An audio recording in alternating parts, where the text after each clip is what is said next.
Do you know what the difference is between caulk and sealant? Well, there are three characteristics of caulks and sealants that if you get these nailed and you master them, it will make every project around your home significantly easier because you will know exactly what product to choose for the exact project that you're doing. And in this video, I'm going to be testing all three of those attributes to show you exactly how each type of product will work in each scenario so you know exactly what to choose. Let's do this. First, I need to thank Jay David and Gene Carden from our community because when I posted my last caulk selection video, they called me out on some details that I did not cover, which I should have. Thank you both because this is why I'm making this video. And one of those details is, at a high level, generally, what is the difference between a caulk and a sealant? Caulks are used to fill gaps and cracks around your home. So if you have a crack in your drywall, or maybe you want to caulk around the baseboards in your home, or you have a crack in your wood that you need to fill, whether or not caulk is the right product for that and you should use something else, totally different debate. Tell me what you use in the comments for sure. But generally, this is what it can be used for, and caulks can be painted. Sealants, on the other hand, are used to seal against things like air and moisture. If you need to make sure that water is not going to get through a specific crack or surface, or you don't want air to pass through, you will want to use a sealant. With all of that said, I've selected 5 very specific products to use in the tests today so that you can see what's going to work best for you. The first is an acrylic latex caulk, and you're going to find these in any hardware store that you go into. It's pretty common, just you may see different brands. The second is 100% silicone. This is a sealant. Again, another one that you're going to find in all of your hardware stores. Up third is a polyurethane sealant. This is very good on coarse surfaces like brick or concrete. It's great outside when you need to fill gaps and cracks in those porous surfaces.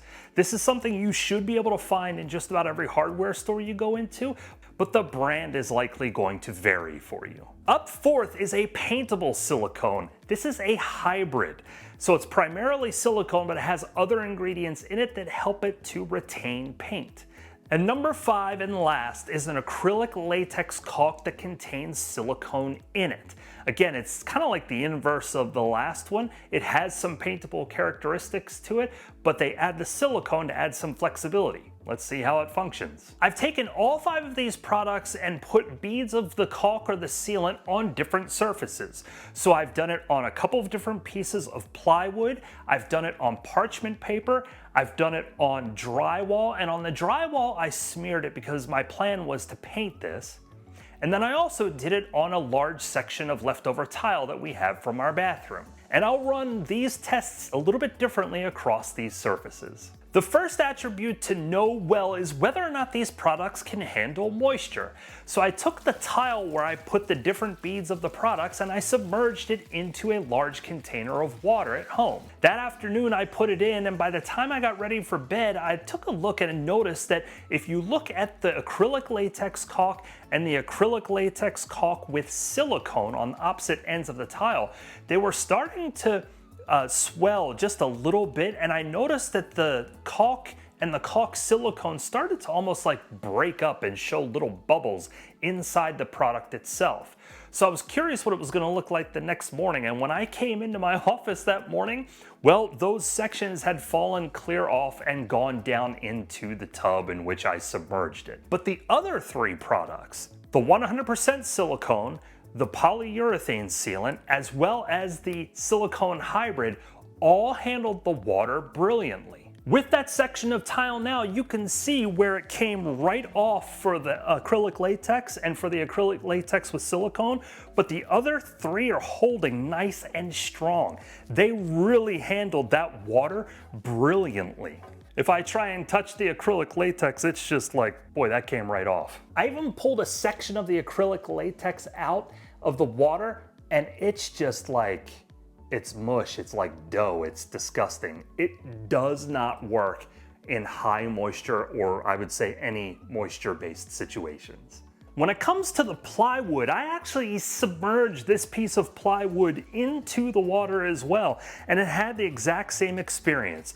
Both the acrylic latex and the acrylic latex with silicone came right off. The other three held well, and under the water, they did not alter their characteristics or properties at all. They didn't swell, they didn't bubble, everything operated perfectly. Now, none of these products are rated for full immersion in water 100% all of the time, and I understand that, but my test is intended to be slightly extreme in order to accelerate the process so we can see how well it operates. So the results of that test are, when it comes to the acrylic latex or the acrylic latex with silicone, they're not good for any type of moisture-based situations. Attribute number 2 is paintability.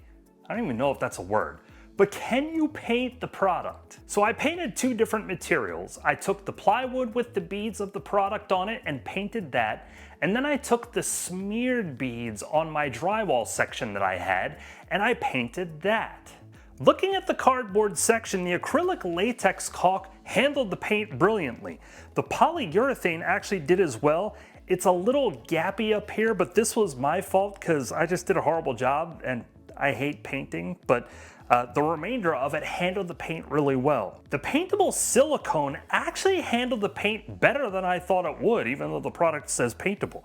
But that worked out really well, and if you rub your finger on it, it's not moving.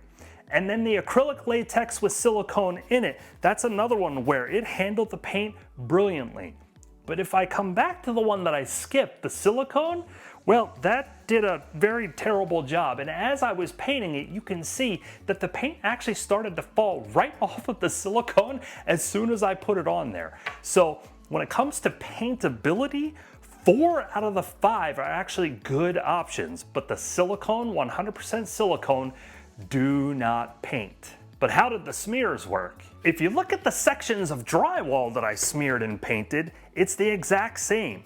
The paintable silicone, awesome, and the acrylic latex with silicone in it, all 4 of them very paintable. But that silicone, the 100% silicone, gosh, you can even see it starting to rub off as I do that here with my finger. It is not a good product to use when you need to paint. So the only failure we had in that category was the 100% silicone. And third and finally, and this is the attribute that I would say might be the most important when it comes to projects around your home, aside from whether you can paint it or how it can handle the moisture, and that's how flexible is the product. You're gonna have projects where you need to put down a bead of caulk or some form of a sealant, and you need it to be able to handle the expansion and contraction that happens in those sections of your home. So I put each one of these products on parchment paper.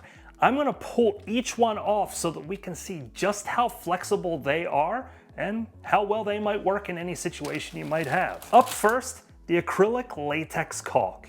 So when you hold it up, it does come down a little bit. It's a little bendy, but it feels kind of stiff in the hand. And when I pull on it, it breaks so easily. I mean, it's super brittle. It's coming apart without me putting really any force against it. So this acrylic latex caulk is not flexible.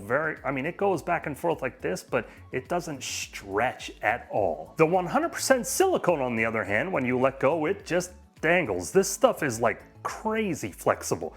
When you pull on it, it's not coming apart. I mean, hold on, let's see how far I go. Holy cow. Okay, this stuff is significantly more flexible than the acrylic latex caulk. So if you have one of those expansion contraction situations and you need a sealant, the silicone's gonna be awesome. The polyurethane sealant, it's pretty darn flexible as well when you let go, and it doesn't feel super brittle. Now, it's not quite as stretchy as the silicone is, but man, this really is stretching well. And I'm putting, oh my gosh, I had to put a lot of tension on that to get it to break apart. So if you need something that is very durable and strong, and like I said, on a porous material, this stuff is fantastic. Just watch the cure times on this stuff because it can take a long time to cure and it'll remain tacky for a while. The paintable silicone, okay, yeah, it doesn't feel super brittle. It doesn't feel quite as flexible as the other 100% silicone, but it's still very, very flexible. I'm getting further than I did with the 100% silicone, actually. Wow. Okay, the paintable silicone actually did a better job flexibility-wise than the 100% silicone, and it felt stronger too. My bead is a little bit smaller on the 100% silicone, so that might play into this a little bit, but there's definitely a difference between the two. And now the acrylic latex caulk with silicone in it. That's not very bendy. Look at that. I mean, you can move it back and forth, but when you pull, oh, it's coming apart so easily. It is not very flexible at all. So when it comes to flexibility, kind of like the moisture situation, your acrylic latex caulk and your acrylic latex caulk with silicone are not going to be your best options. The 100% silicone and the paintable silicone actually did really well when it came to flexibility, so rock solid option if you have an expansion contraction situation going on. But the clear winner here was 100% the polyurethane sealant. That stuff is like crazy strong. I mean, I had to pull it so far in order to get it to break, and you really have to put a lot into that baby to get it to come apart. So if you want a very strong sealant, the polyurethane is great. So with all of that said, where should you use each of these different types of products? When it comes to areas with high moisture, like inside your shower or maybe around sinks that you have in your home, 100% silicone is usually going to be your best option because of the way that it protects against water. Now, if you need to paint any of those surfaces for some reason, you can always go to the paintable silicone as well. Both are going to give you a long-lasting waterproof seal, and that's the key. Now, if you're going to be caulking around the door frame on an interior door like this, or maybe around the baseboards in your home, an acrylic latex caulk or the one with silicone are both going to be solid options for you because you can paint them, and these are areas that you're going to want to paint. But if you need to do some sort of structural sealing around brick or concrete or other porous surfaces, this polyurethane sealant is going to be a solid option for you to use because it's going to give you a long-lasting watertight seal, and it is paintable if you need it to be. But there's one more point that Gene Carden brought up that I want to call out, and it's brand. Because I've had a lot of people complain about DAP as a brand, and I'm not disparaging DAP, and obviously no one here has sponsored this video, but some people have said that you might make it 5, 6, 7 years with a DAP product, whereas if you use a GE or a Sika or a Dow or a Tremco product, it's going to last significantly longer because these are construction grade, contractor grade materials that are made to last longer. I have not tested all of these brands, but Gene, this is really good info to share. Thank you. Now, with all that said, maybe you're trying to figure out how you caulk something like your baseboards or your bathtub. Well, for more information on those two options, click or tap on one of these videos. And until the next time, keep doing it yourself.